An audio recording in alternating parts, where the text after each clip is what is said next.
Hi everyone, and thanks for joining our panel this afternoon. I'm Joe Sternberg. I'm an editorial page writer with the Wall Street Journal down in Hong Kong.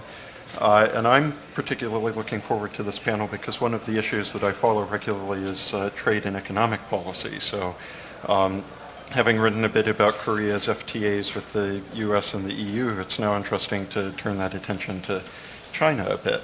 And so I'd like to just introduce the panelists sitting to my left, and then you can find a more detailed biography in some of the program materials, and we'll just ask each of them to speak briefly for a few minutes about the China-Korea trade issue in particular. I think that Bill Overholt this morning started us off by talking about the role of economics in terms of strategic thinking or international relations, and so I think this is a good panel for this afternoon because trade policy is really the nuts and bolts of how that economics happens. Trade has been so important to economic development in Asia in particular. So I think that really the issue that you get into as soon as you talk about trade negotiations is how you can make that go a little smoothly. I think to help us understand that, we've got sitting immediately to my left Mr. Dukgeun of Seoul National University. And then to his left, we have Mr. Juseong of the Ministry of Foreign Affairs and Trade here in Korea. To his left, we have Troy Stangaroni of the Asan Institute for Policy Studies, our hosts for this event. And then to his left, at the end of the line, we have Mr. Xiong Lili of the University of International Business and Economics in China. So without any further ado, we can just go down the line with a few brief minutes of introductory thoughts to start off our discussion. And Mr. An, since you're right there, I'll start with you. Okay, thank you very much. I'm also very grateful to Asan for this wonderful opportunity.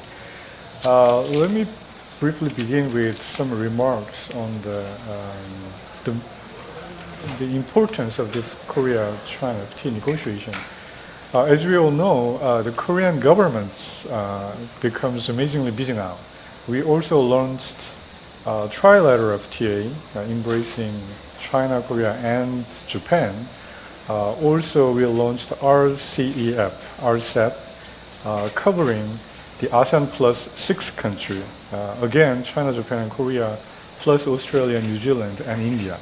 So basically, as opposed to China, we are conducting 3 negotiations simultaneously. How can you handle? It becomes really, really difficult.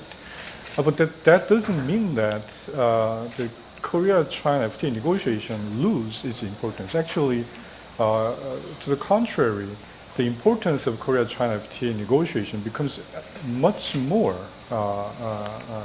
serious because depending on how we conclude Korea-China FTA negotiation, the other subsequent FTA negotiations embracing more members, trilateral, also RCEP, will be seriously affected. So basically this is the leader of these very important regional economic cooperation initiatives. So we have much more serious reason why we have to pay more attention to these Korea-China FTA negotiations. Secondly, another reason why the Korean government becomes amazingly busy is because of our internal matter. Now, because we have to deal with economic restructuring incurred by this massive scale trade liberalization, it is now time for the Korean government to seriously reconsider about what we have done so far for the facilitating the industry restructuring and to think about what will be our the longer-term plan for our economic future. Lastly, the final small comment is for this particular FTA, currently the main focus is on the market access. So how much we open the door against the China, and the Chinese government also has a lot of concern about what sector they have to open and then what sector they have to protect. Because of this large-scale trade deficit against Korea. But probably one important element for this current FTA negotiation is rules negotiations. For example, the anti-dumping rules. Korea and China are two most actively targeted countries in the world in terms of the anti-dumping actions. We have numerous issues in US market or EU market in terms of anti-dumping actions, and both countries are the leading country in WTO anti-dumping negotiations. And both countries actually are in a very similarly situated and also very like-minded country in terms of these rules, trade rules in the world trading system. In that regard, probably two countries should pay more attention to that element of the FTA negotiation, and then the outcome of this negotiation will have a huge implication to the WTO future. Thank you. Mr. Lim? Yes. Yeah, sure. It's my great honor to present my idea on Korea-China FTA to you. Especially, I'm privileged to be with my old friends and renowned Professor Asan and Troy as well. And I was privileged to be with Professor Xiong as well. My name is Juseong. I'm a director for East Asia FTA Bureau in Ministry of Foreign Affairs and Trade. I'm in charge of coordinating negotiations with China, Korea-China FTA, as well as Korea, Japan, and China trilateral FTA. Korea had old joke in trade affairs with China. When I was young, more than 20 years ago, we had a joke. If we sell a toothpick to China, we can sell more than 1 billion toothpicks to China per meal. That means we can sell 3 billion toothpicks to China. That meant China is a land of opportunity for Koreans. During the last 20 years, our trade was increased in 35 times. At the time, it was around $6 billion per year. Our trade volume was that. But now, the trade volume between the two countries is more than 200 billion US dollars. Now, China is not anymore just a land of opportunity to sell our goods. It's a country of and partner of our economy to prosper each other, to seek for the common future each other. As Professor Asan said, we need to build a stable and manageable trading system and trading rules with China. That is the foremost goal of this FTA. Secondly, we would like to enter Chinese market, targeting domestic market. The trade structure between the two countries is more focused on intermediary goods between the two countries. More or less, we are importing and exporting to China, and from China, around 50% of intermediary goods. And China are exporting more or less 30% of their goods to Korea as intermediary goods. That means Korea and China together is a big area of manufacturing toward the other place of the world, such as EU and the United States and North America as a big market. The Korea-China FTA will give opportunities for Korean companies to seek domestic market of China.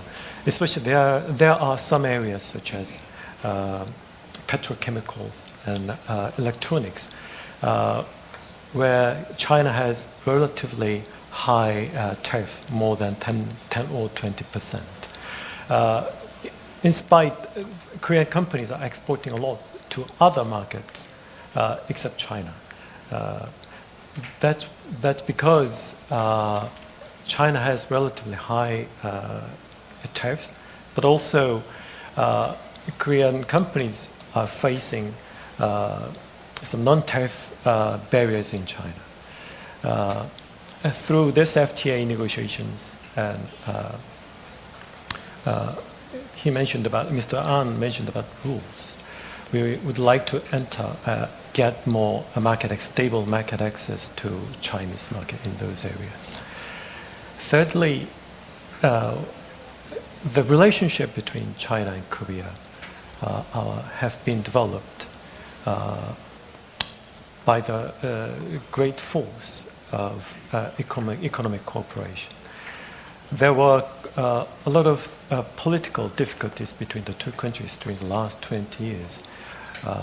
The economic cooperation has been always a leading force to develop our the general relationship. Stabilizing the trade and economic relationship and enhancing investment each other will be another greater force to push forward our relationship with China. In 2008, Korea and China decided to upgrade our relationship into a strategic cooperation partnership.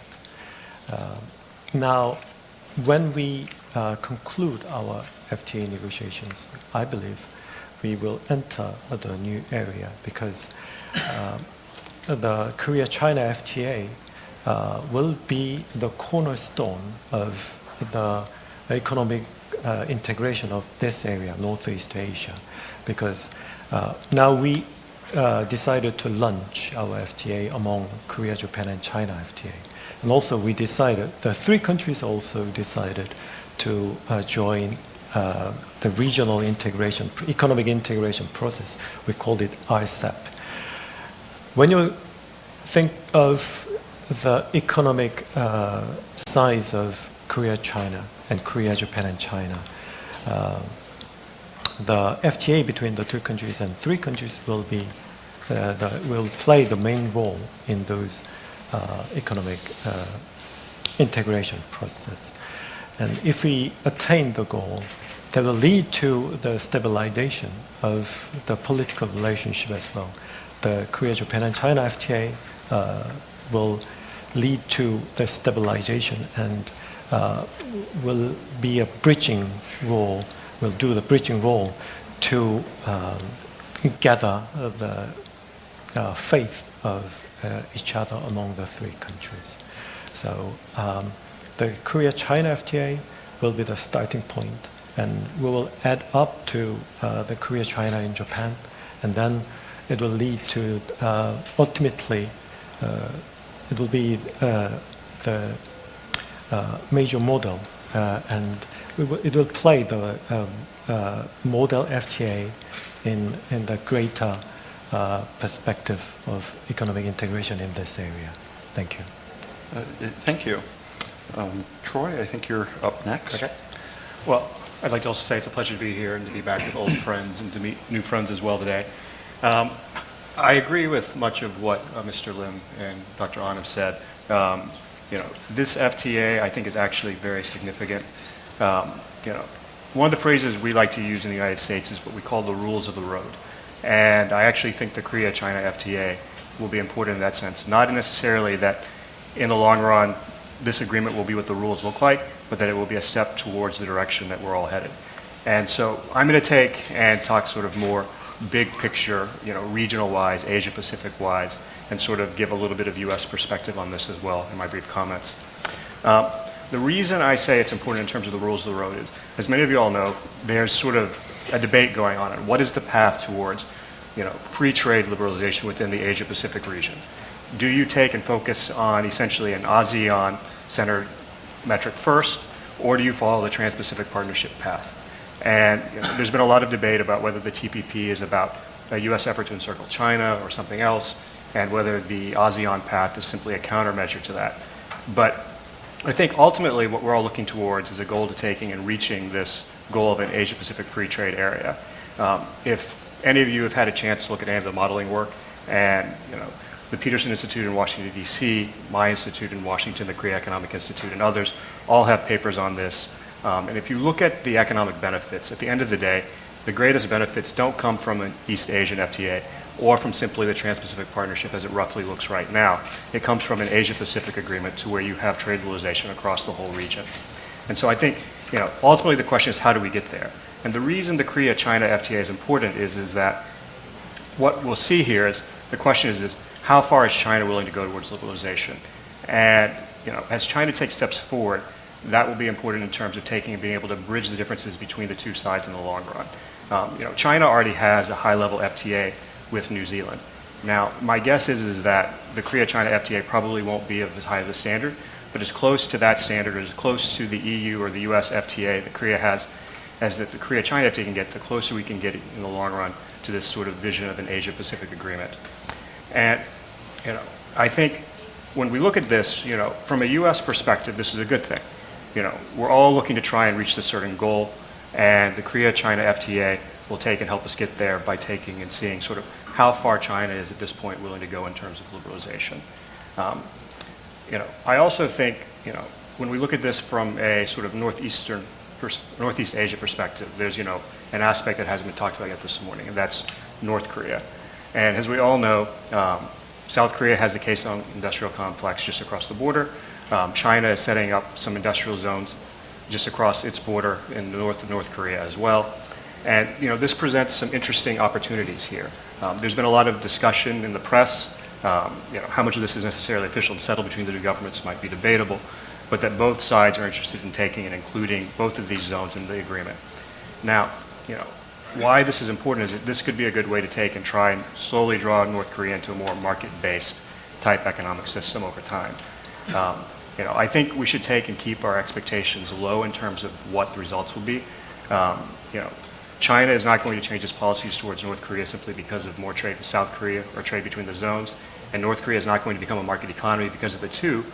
But South Korea and China can use cooperation between the zones to take and do basic things like infrastructure cooperation and other types of things that would take and help set the groundwork for what we might be looking for in the long term in North Korea. So I think it's also important in that sense. And so we should keep in mind that, this FTA, it has significance both in terms of its implications for the peninsula, implications for the regions, and implications for the broader region. And that we should look at it in that type of context as well, not simply, perhaps bottom line, dollar benefits. And with that, I will go back to the moderator. Okay, well, thank you very much. And last but not least, we'll turn to Mr. Xiong for his opening thoughts, perhaps from a China perspective. Okay, thank you. Yeah, I have seen the previous a few scholars. They have talked enough about the significance and challenges of China-Korea FTA. And since my major research interest is on East Asian economic integration, and especially TPP, that is Trans-Pacific Agreement. So I'd like to say something about the possible influence of China-Korea FTA on future East Asian or Asia-Pacific regional economic integration, and perhaps TPP and more. Yeah.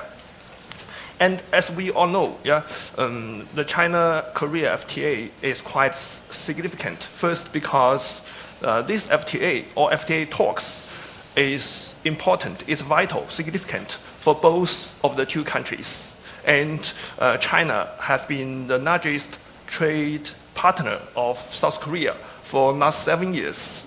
And the trade between China and South Korea is more than the combined total of Korea with Japan and United States. And on the other hand, South Korea has been the third largest trade partner of China. Yeah, and yeah, it's quite interesting that South Korea has surpassed Japan, and only behind US and EU, and the third largest trade partner with China. So we can see the two countries becoming more and more important to each other. So FTA quite important. But I'd like to say more beyond the two countries, the implications for the region, for the future maybe FTA-AP, that is FTA of whole Asia-Pacific region. So I'd like to say my opinion briefly. That is South Korea, with the help of China-Korea FTA, South Korea may be a pivot country in the future East Asian trade or economic integration. And Korea, China FTA may be the chopstick in the noodle bowl of nowadays, and FTAs in the region. Why I call it a noodle bowl?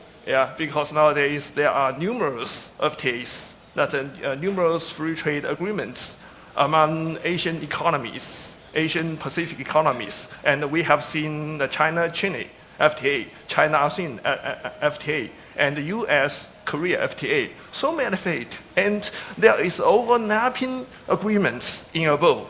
So how can we chart a way out of this bowl? I think maybe the China-Korea FTA can play the role as a chopstick that in Chinese quite, and pick another noodle, and then makes a noodle bowl into a real energetic FTA system. And South Korea can play a more important role as a pivot country.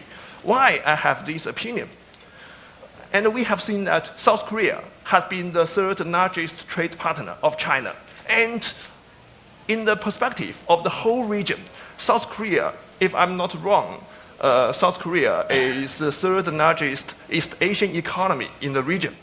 And in the whole Asia-Pacific region, South Korea is also a very important economy. And it's more mention-worthy that South Korea has got an FTA with the United States and the EU. And the United States and the EU are the two largest economies in the world. That means South Korea may be, if it is not the only economy with the two biggest economy in the world at the same time.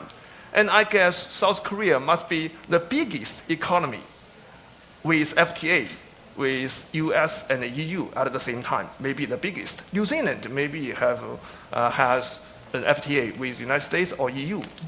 No, and even it is, New Zealand is not so important. It's not so important as South Korea because New Zealand, the economy of New Zealand is much smaller than that of South Korea. And South Korea is a big East Asian economy and has FTA with EU and the US. So important, So nowadays, South Korea may be a bridge between EU and US in the trade arena. Although South Korea is in far East Asia, far away from US, far away from EU, but its position is quite special. So if South Korea can have an FTA with China, so what can we imagine? Maybe in the future, South Korea can be a bridge country between the two economies of US and China in the future. That means South Korea can have an FTA with China, can have an FTA with US, can have an FTA with Europe. It's unique in the world, And so, just maybe this, maybe you will say, this can only happen in maybe 10 years later or 20 years later. But how about China, Korea, and Japan FTA? If China can have an FTA with South Korea, Japan, must do more job to have an FTA with South Korea or with China. I guess maybe firstly with Korea, And then we can see maybe just if South Korea can have an FTA with China, so maybe South Korea can be in the middle of the FTA system in East Asia. Then we can see a pivot country, a big pivot country. Maybe the South Korea, maybe Koreans say our country is not very big. We are a small country. But in fact, your economy is big enough, and your position is unique enough. So you can be a pivot country. And somebody worried that if South Korea have an FTA with China, and then it will bring tensions between South Korea and United States. I think these kind of concerns are unnecessary. Firstly, I remember I have spoken about TPP in this April, just also in Asan. I think TPP, we cannot regard TPP as a competition tool, a competition instrument between United States and China. I'm very optimistic about the influence of the TPP on the future of East Asian integration. Yeah, but nowadays TPP, the United States push TPP forward with very high standard of liberalization, very extensive. Not only China, it's very hard for China to accept TPP, but also for Japan maybe very difficult. Yeah, for South Korea very difficult. So they can only talk about bilateral FTAs with the United States. So it's not strange for China not to accept the TPP at this time. Maybe in a few years, China it's still very hard for China to accept TPP. But TPP, no matter how about the future of TPP, TPP may be a chance for East Asian integration. And I cannot see any disadvantage about TPP for China or for United States. But if China can have FTAs with South Korea, if China can have FTAs, if South Korea can have FTAs with Japan, and then we can have a de facto TPP, just in East Asia. And now maybe we have a more open and more lively or more energetic, dynamic economy with America, with the United States. So I can see, the future implications of China-Korea FTA on the whole East Asia FTA system. I'm quite optimistic, and I'm hopeful for the role of South Korea can play it in the system. I stop here. Thank you. Do you mind if I just add one quick thing? Okay. I think something that you're talking about is a point that actually doesn't get stressed enough. And I mean, it's that, Korea really has taken on a central role in this whole process.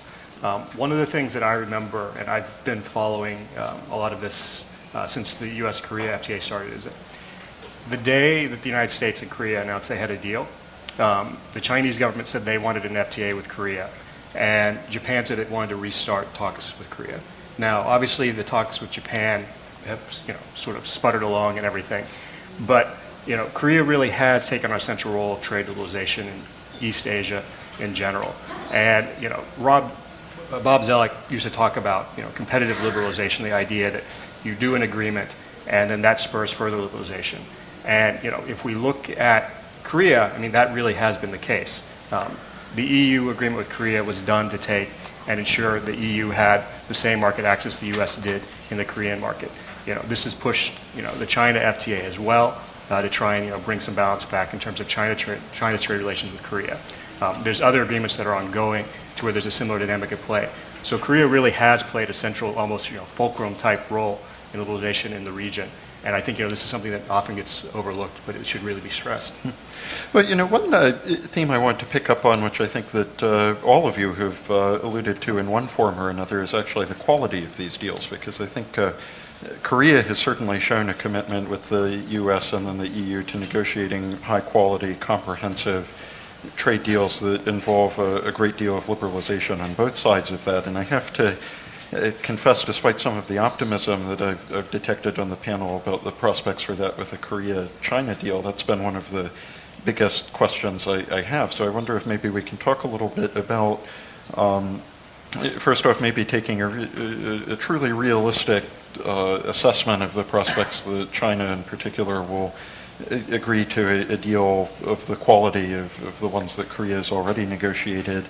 And maybe talk about the implications if China doesn't. I mean, are there certain baselines that China should need to meet, even if it's not going to go as far as a US or EU deal, in order for it to have a trade agreement that could be really effective? And actually, I'm tempted to put Mr. Lim on the spot here as a MOFAT trade negotiator who's been looking at some of these issues, if you want to start the ball rolling on this one.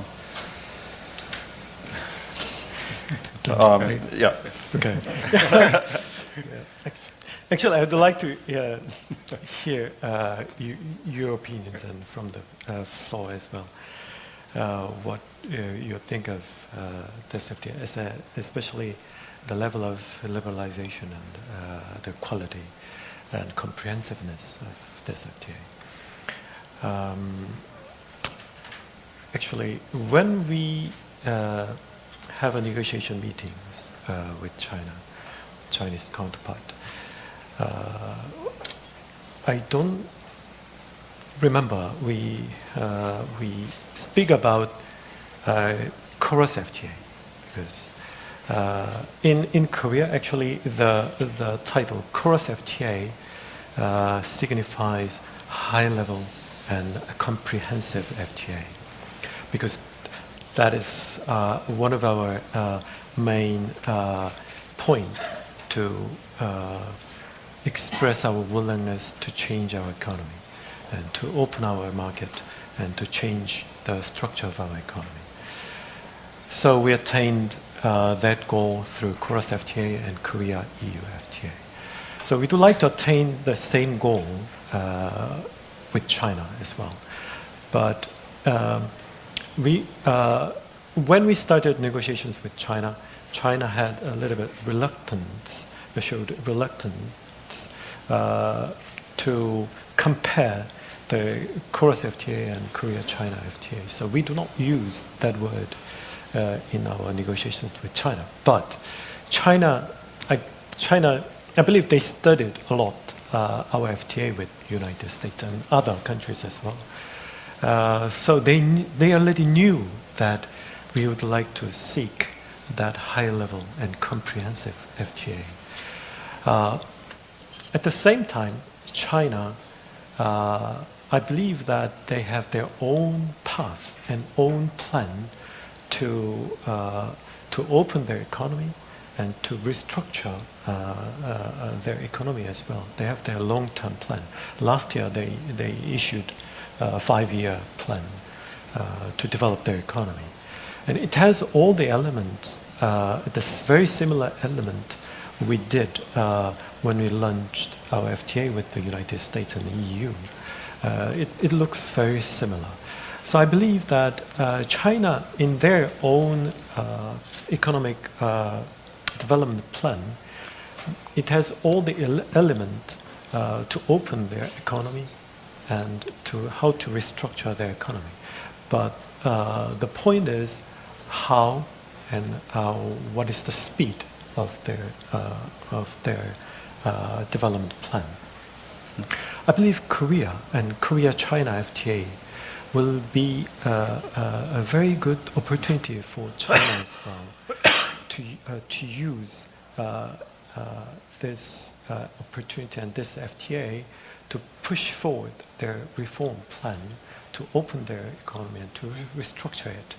Because we have a lot of experiences to push forward that method, that way to change the strength and to change our health of our economy. Because Korea, we cannot say anymore that we are a small country, but relatively comparing with EU or United States, if China opened their economy and their market to Korean companies and start to change their structure and their rules and their system step by step, we can share our experiences with Chinese people. Now, we are in the process of negotiation. We are in the first stage. We divided our negotiation into 2 stages. The first stage, we will set our goal of liberalization of market access. Secondly, we will set the goal of which areas we will talk about in our FTAs. In this process, instead of negotiating texts or areas of market liberalization, we spent much time to check each other's legal system and also to share our experience in opening our economy.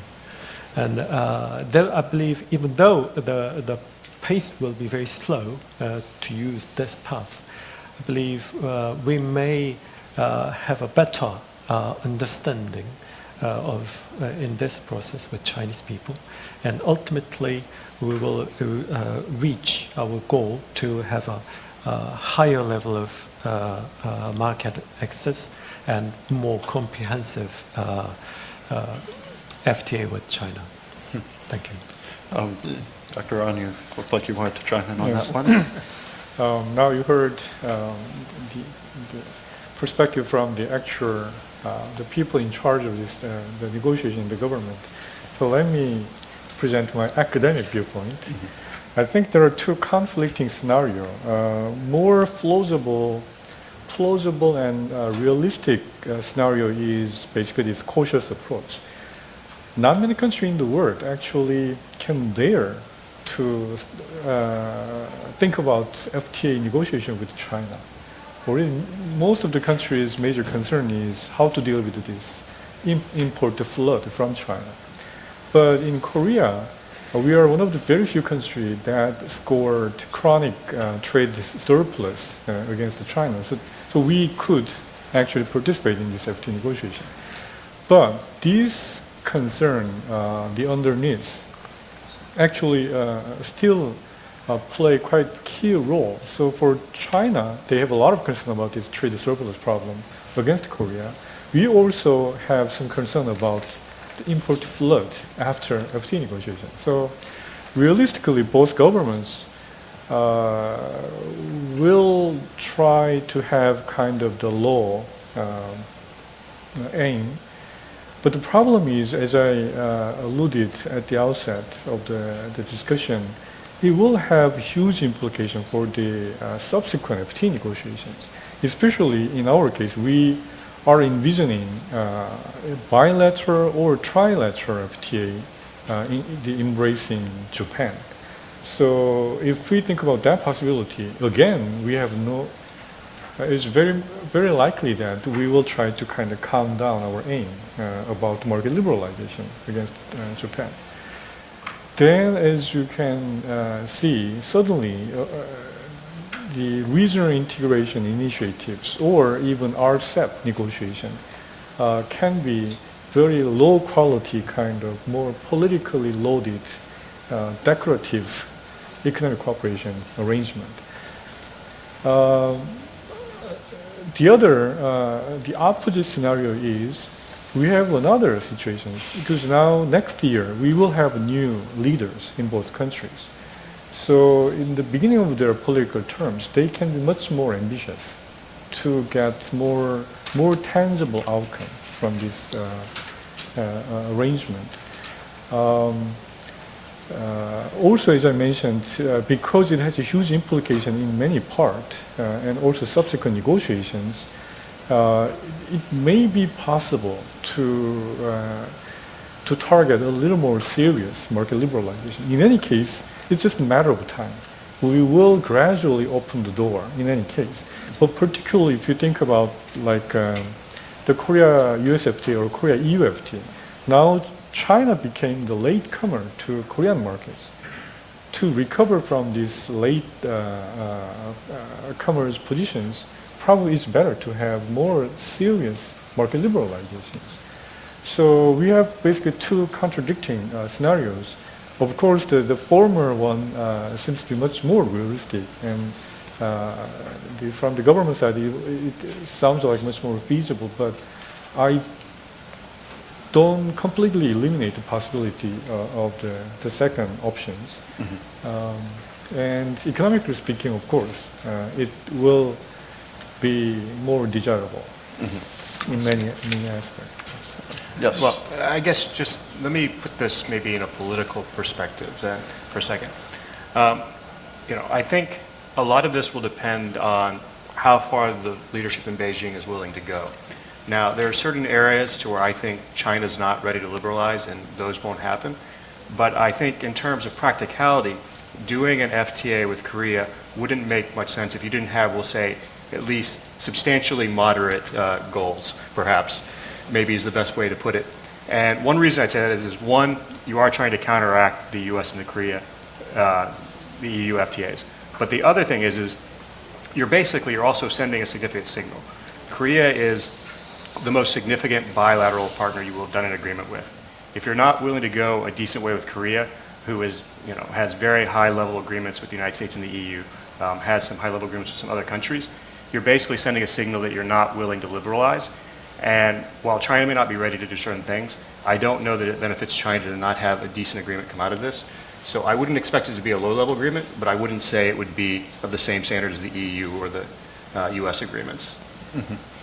Dr. Xiong, I'm interested in getting your perspective on this again from the China side, because it seems like this is a tricky time to be asking Beijing to negotiate a comprehensive, high-quality trade deal when you have a new leadership that's just come in and an economy already suffering various domestic strains. So, I mean, what are your thoughts on the odds of Beijing, for example, the new leadership in China even having the political capital to push through with a strong deal?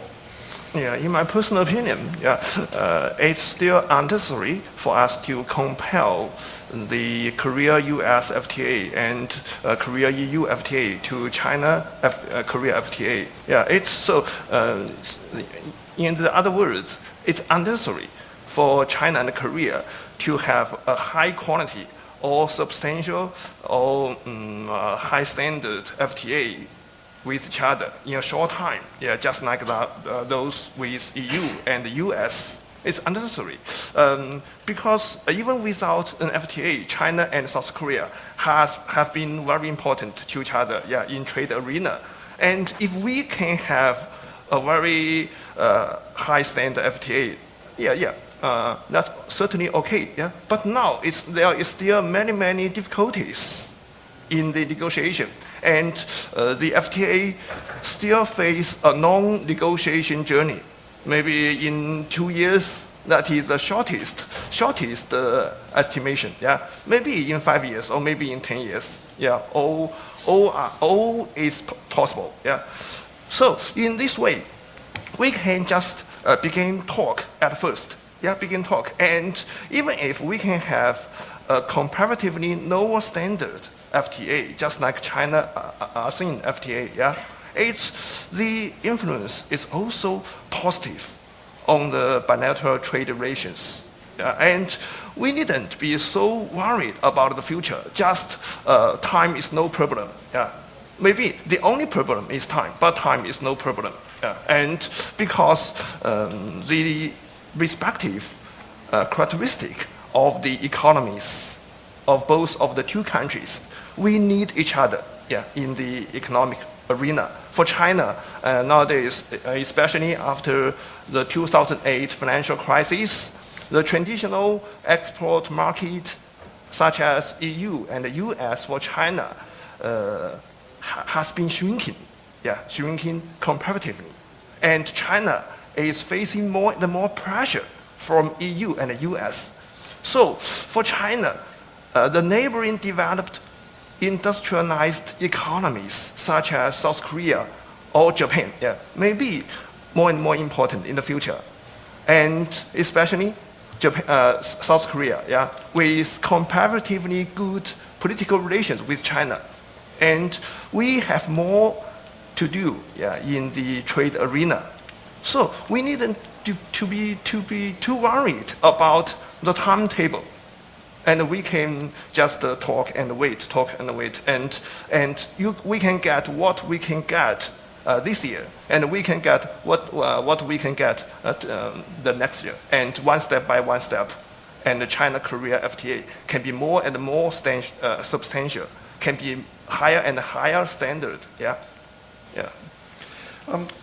And I guess another question I'm keen to get all of your thoughts on is, and this sort of brings us back to the strategic angle of of what we've been asked to talk about with trade here, concerns the implementation of these deals, because I think we tend to talk about even something like the Chorus deal or the Korea-EU deal as a discrete point in time when the papers are signed and the legislative votes are happened, but it really becomes in a way a trust building and a long-term exercise, both in terms of the economic benefits and also the strategic benefits. And so I'm curious about that in an environment where China is already getting a bad rap, fairly or not, for backtracking on some of its WTO commitments. I mean, what is the prospect that, assuming Korea and China do negotiate a high-quality deal today or 2 years from now, that 5 years after that they're implementing it well?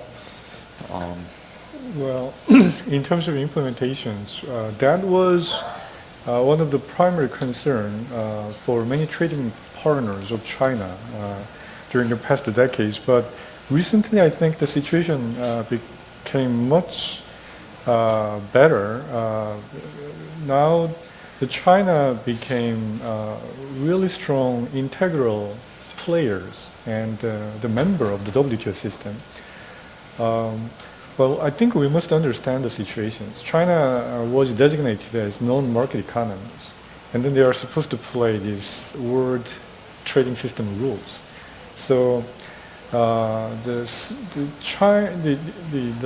massive scale economy like a Chinese economy will take time to be accustomed to the trade rule that essentially they presume like a market economic mechanisms. So still there are many problems. That is why we have still numerous WTO disputes concerning the China's various regulative matters and government policy. But compared to like a few decades ago, I think the implementation issue became much more improved. And for us, when, for example, we thought about this potential FTA with China in the early 2000s, I think the implementation issue was primarily the most important reason why the opponent tried to raise an issue. No matter what you agree, basically forget about the implementation. But nowadays, I think it was the situation is not like that. Mm-hmm. Well, I mean, I think implementation is always, a difficult thing. If you were to take and ask everyone in this room, what I just said right now, you might get totally different perspectives from everybody, even though you all just heard what I just said. So, I mean, you always have questions of sort of interpretation, even though you think something is written in, plain English or Korean or whatnot. But I think to get to the larger sort of strategic, aspect, the other side of your question and everything, this is something I think that comes up a lot. You hear this a lot with free trade agreements and all. And I think, we tend to view these agreements maybe more in a 20th century or a 19th century perspective, to where your primary trading partner is also your primary security partner. And so there's this direct strategic benefit in, both sides sort of building up each side's economy. And I think, in an era of globalization, we need to sort of, think of a new paradigm in how we view these agreements and what they mean. Right now, as you pointed out, Korea and China already have a very robust economic relationship. But if you look below that headline number of, 221 point something billion dollars in trade last year, as Mr. Lim pointed out, a lot of that is going to Europe and the United States. So you have this much more complex relationship going on. And, the last time I saw sort of a comparative figure done was from 2010 trade data, so it's, a couple years old now.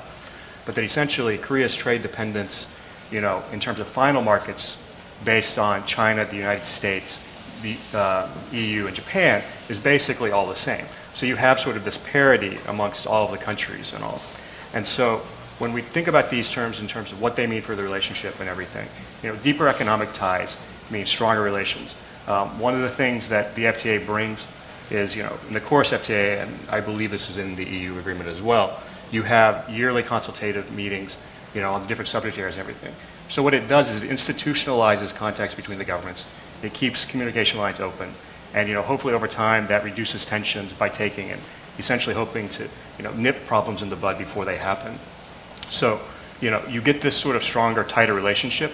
But I think in a geostrategic sense, in the modern world, the way trade works, the way globalization works, the way security patterns work, the way things are changing, we need to think of these agreements in a different perspective as well. Yes, if I just add one thing. Whenever I have a discussion with business people and also relevant ministries in charge of those industries, they raise two concerns. In our trade history, one of the biggest trade dispute was with China over garlic issues. And still in many people's memory, there is reminiscence of those days. Secondly, our industry worries that if we promise more, there will be more problems with China. If there is no promise, then there will be no problems. But when I touch upon the first question, the garlic dispute happened in 1999. That was before China's joining into the WTO. So after Chinese participation into the WTO, we have a legal system to prohibit, to avoid that kind of dispute. So we are entering into another stage. Now we are negotiating with FTA. That will give another protection and another legal stabilization method to solve disputes with China. In our negotiations, on top of market liberalization, we are trying to set up kind of consultation mechanism with China. If there is any problems or trade dispute with China in any area, if we set up a mechanism to consult beforehand, if there is any sense there could be a problem, if we both officials can meet each other in advance and solve the problem. And if there is a dispute settlement process with China, or if there is any automatic system to check and give protection each other, that will help a lot to reduce the trade dispute or restrictions or some problems with each other. So the Korea-China FTA will give double protection and double stabilization, comparing with the age before garlic dispute period. That is one of the Korean government's answer to the industry, but implementation issues are very important for us as well. In our implementation period with the United States, we had a hard time as well, because many people in Korea couldn't understand the legal system of the United States, especially their system with the central government and local state government. China also has that local government system. One of the key concerns for Korean government is to how to have a secure method and our trust from China to implement the FTA into the local level, and how to get proper participation mechanism in their rule making in the local government. That could be one of the big issues with Korea and China in our future negotiations. Thank you.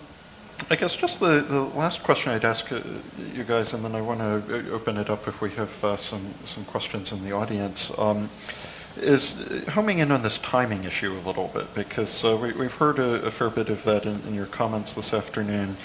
And to take a slightly contrarian approach to this, to stir the pot a little bit, I wonder if maybe it's just too late for a Korea-China deal in a general sense. I mean, because have trading patterns now become so complicated as you have a flow of intermediate goods throughout the region, that the state of the global economy is at a point where you can only get limited economic bang out of a purely bilateral deal at all.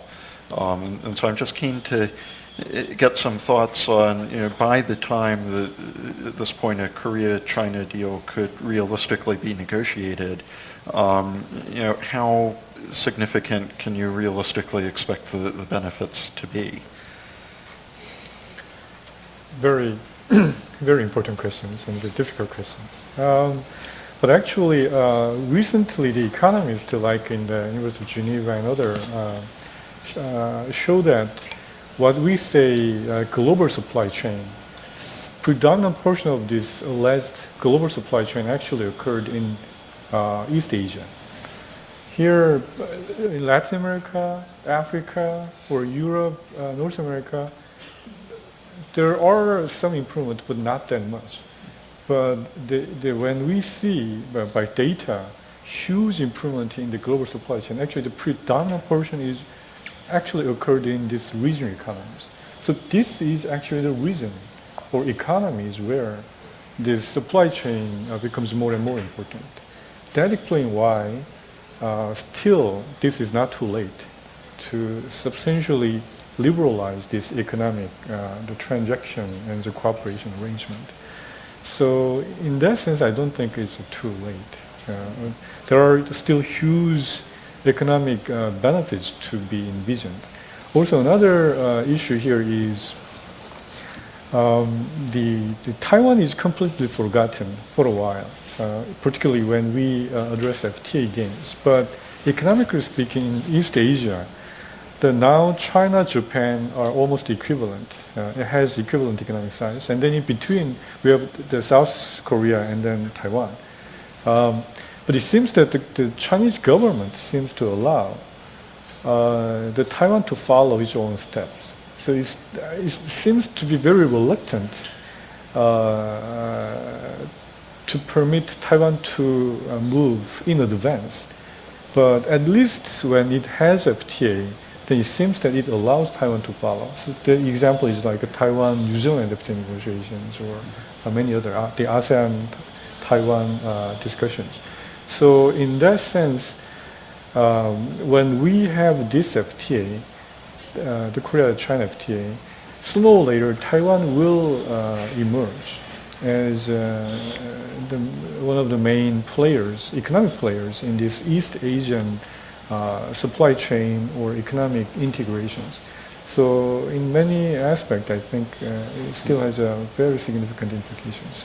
Dr. Xiong, you started off talking about the significance of these, of the Korea-China deal in terms of broader East Asian trade. And I mean, do you think that at this point intergovernmental negotiators can move fast enough to keep up with the pace of broader economic change in the region? Frankly speaking, I'm not sure about this point. Yeah, how they can be faster. Yeah, in the process of negotiation, as you have all talked about, the challenge of this FTA is still facing. Yeah, we can see the Korean concerns about agriculture or fishery, and the Chinese concern about more industries. And I cannot see a very clear solution. Just before this panel discussion, I asked asked Mr. Choi, how about have you found any clear solution about the challenge? Yeah, we are still facing, and there's no time for him to say too much to me. But I guess, just nowadays, it's still unclear about the solution. But it's very clear that the significance, all this, the benefit we can get from the talk, and we needn't to be too worried about the so-called strategic intentions behind the FTA talks, and as we have all seen that United States now is only the second largest trade partner with South Korea, and United States can have a comprehensive FTA with South Korea. So I guess if there is some strategic intention behind an FTA, maybe there is more behind the chorus FTA, not Korea-China FTA. Well, we have about 10 minutes left, I'm told, and so as long as folks in the audience have any questions, feel free to raise your hands. I think we have some microphones, and as long as you maybe identify yourselves and then ask your questions quickly, we can get through several. I think we have one in the back. My name is Ren Xiao from China. My question is for Mr. Lim.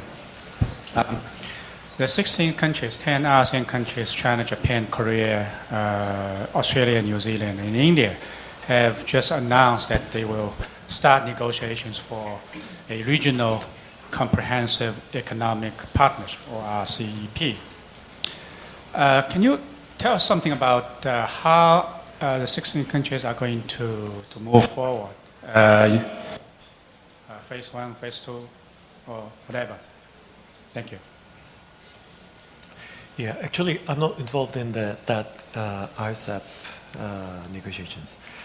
And as far as I know, they don't decide yet what will be their negotiation time plan and also negotiation method. But I believe only next year, around March and April, they will start the first negotiation meeting. And then we will decide what will be the best way to solve, to bring a great idea. Because already those 6 countries, ASEAN has individual FTAs with those six countries. So basically, ASEAN tried to put on the table their original FTA schedules. And among those 6 countries, New Zealand and Australia would like to target very high level of FTA. Korea, Japan, and China would like to bring their own idea after having a more conclusive idea among those 3 countries. And India has, I believe, has own idea. So a lot of ideas are going around. So I cannot foretell at this moment what will be the negotiating setup yet. Thank you. Do we have any other questions? Well, I guess then one follow-up question I would ask on that is how can Korea decide, to what extent that kind of multilateral negotiation is really worth the energy at this point? Because I think that as soon as, again, I mean, as a journalist, I'm paid to be a bit skeptical about this sort of thing, but it seemed that something like a Korea-China deal was probably very obtainable in the next few years, whereas as soon as you're talking about all of ASEAN plus a disparate bunch of other Asian economies, it becomes much difficult, so much harder. So, for example, Dr. An, I mean, what is kind of the cost-benefit analysis that you think perhaps the Korean government should be taking as they try to prioritize some of these? Well, as you rightly observed, I think our priority is in the bilateral FTA negotiation with China at this moment. That is why when we launched 2 additional kind of plurilateral FTA negotiation, we still have a lot of emphasis on this issue. The reason why we participate in this multilateral or plurilateral effort is, I don't think, well, pretty much this is because we have no other options. And the reason the neighboring countries try to do something together, and then it's really difficult to say no. That is why we try to have kind of the priority. And as I explained in the beginning, the Korea-China FTA negotiation, the timing, the content, the structure will be the key to the further initiatives. So when it will be concluded, it will have critical implication to whether we can embrace Japan or later Taiwan. Also, how much we can include in this basket of this Korea-China FTA. The trilateral FTA or RCEP will be significantly influenced. Dr. Xiong, from a Chinese perspective, actually, I could ask the same question about Beijing. I mean, how should policymakers in Beijing be balancing sort of the likelihood that a deal is possible from a particular negotiation versus the desirability of bilateral talks with Korea, perhaps, versus multilateral talks with ASEAN and some others? I mean, how do you think China should be spending its negotiating time right now? I don't think there is any contradictions between the different FTAs between China and different countries. Yeah, and China-Korea FTA. Yeah, and if we can get more fruits in China-Korea FTA talks, maybe it's an acceleration for China-ASEAN FTA or China-Japan and the China-Japan-Korea FTA. Yeah, maybe it's a stimulus for among different FTAs. Yeah, I don't think there is a problem of timetable setting or energy distribution among different FTAs for Beijing's policymakers. Yeah. Just a few minutes left if there are any more questions. So I guess, Troy, I'd be interested also to get your thoughts on the sort of how should governments be prioritizing some of these deals right now? Well, I mean, I think there's basically two criteria to look at, or two criteria that governments do look at. One is ultimately what is the economic benefit, and this is what I'll hear a lot of times when different scholars in Korea talk about the RCEP. Because the barriers in ASEAN and some of the related countries are much higher than the barriers with the TPP countries, so there's the potential for greater economic benefit there. But I think the other thing to prioritize is, you asked the question earlier, can governments move quickly enough? And I think, this is a question to where, or an issue to where, essentially, governments are trying to do two things. One, catch up with where the private sector has already taken things and try to take and alleviate barriers that exist that inhibit things that are already going on. But two, also anticipate where things are going. So the question, I think, whether you're China, whether you're Korea, whether you're the United States, whether you're other countries involved in the region is sort of, not necessarily what do you want out of these specific agreements, but where do you want things to be 10, 15, 20, 30 years from now? What do you want the region to look like? What do you want, the rules in the system look like? How should things function? What will take and be, let's be honest, every country looks at things from their own nationalist perspective. So, what will make it the best for Korean business? What will make it best for US business? And so you're trying to balance those two things. And so when you look at the different deals and where you put your resources, I think you have to put those calculations into it. What are the economic benefits? But what are the long-term benefits in terms of how things will look? Because ultimately, at the end of the day, it's the way the region and the system functions to where those benefits will be greatest rather than one specific deal. Mr. Lim? Yes. One quick comment on it. Korean government has expressed in many settings that we will focus on Korea-China bilateral FTA because there is no reason to delay Korea-China FTA because of other trilateral or multilateral, plurilateral FTAs. One of the background of it, one of the reasons is that if there is a more participant, it will be delayed. It will have a slower pace of negotiations.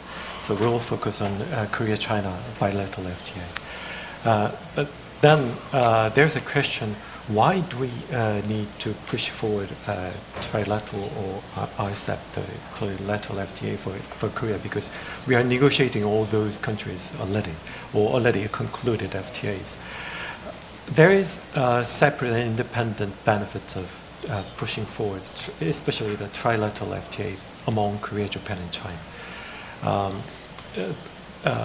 In bilateral one, we will seek to have most economic benefits between the two countries, like China. And for the three countries, we will try to focus on the setting of rules and creating trust in economic area among three countries. We build up trust by expanding our trade and providing more systemic and legal stability to our companies. Even though the pace might be a little bit slower in trilateral or RCEP, it will give more chance for companies to reduce their costs. Dr. Xiong mentioned about a noodle bowl, because many companies are, especially small and medium-sized companies, are complaining of complex rules of origin in those FTAs. The trilateral FTA and RCEP both has great benefits to resolve that kind of unexpected cost by adopting the FTAs. Thank you. Let's see, well, I think we're basically winding down on time here, so I think I will just thank our panelists for joining us this afternoon and thank all of you for coming. And I think that this is certainly a trade issue that is only going to grow more urgent as the region continues developing. So I think that it's very interesting to have this conversation in Seoul, and Korea has been at the forefront of this latest round of trade deal negotiations. So thank all of you, and thanks again to our hosts. Thank you.